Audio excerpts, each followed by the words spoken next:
A new geopolitical fault line is rapidly emerging in the Horn of Africa, where Ethiopia is openly accusing regional rivals of attempting to isolate it from the Red Sea, a struggle that increasingly intersects with the wider power competition involving Egypt, Gulf states, Turkey, and even Israel. At the center of the confrontation lies a simple but explosive issue. Ethiopia, a country of more than 120 million people and one of Africa's fastest-growing military and economic powers, remains landlocked. And Addis Ababa is making increasingly clear that it no longer considers permanent exclusion from the Red Sea acceptable.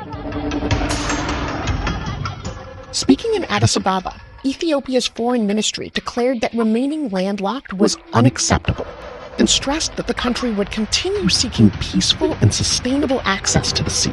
The unusually direct remarks came only days after Egypt and Eritrea signed a maritime transport agreement, deepening their strategic alignment along the Red Sea coast. The Egypt-Eritrea deal not only expands shipping and logistics cooperation between Cairo and Asmara, but also reinforces a broader regional bloc that increasingly surrounds Ethiopia geographically and strategically.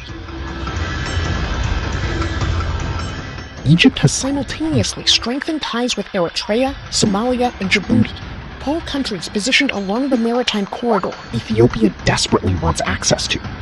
That is why many in Addis Ababa now view Cairo's diplomacy not simply as regional outreach, but as a coordinated effort to contain Ethiopia's strategic rise.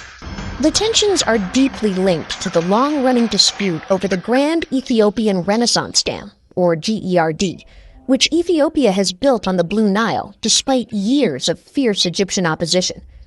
Cairo fears the dam could eventually threaten Egypt's water security during drought periods, potentially devastating agriculture and food supplies in a country already facing severe water scarcity. But the conflict has now evolved far beyond the Nile itself. Egypt increasingly appears to be leveraging regional alliances to pressure Ethiopia from multiple directions, particularly by reinforcing ties with states controlling Red Sea access routes.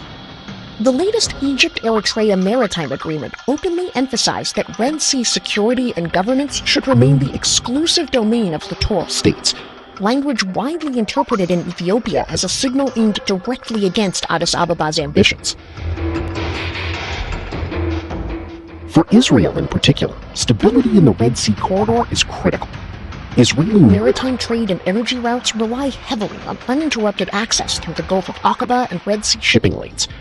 Ethiopia, meanwhile, has quietly developed security and intelligence ties with Israel over the years, especially in areas involving counterterrorism, agriculture, and technology cooperation.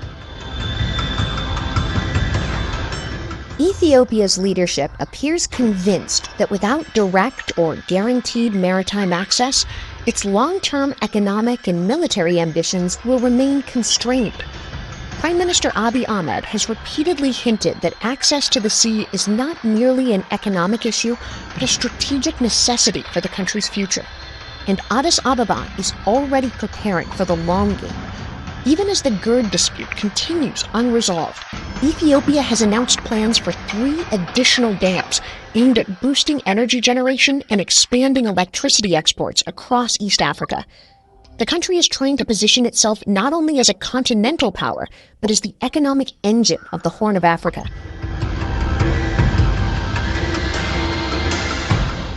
Egypt, however, sees the situation very differently.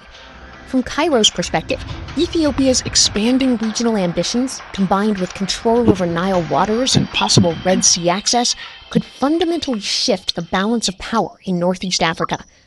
That is why the struggle over ports, alliances, shipping routes, and regional influence is becoming increasingly intertwined with the Nile dispute itself. And as Egypt tightens relations with the states surrounding Ethiopia, Addis Ababa appears to be sending a warning of its own.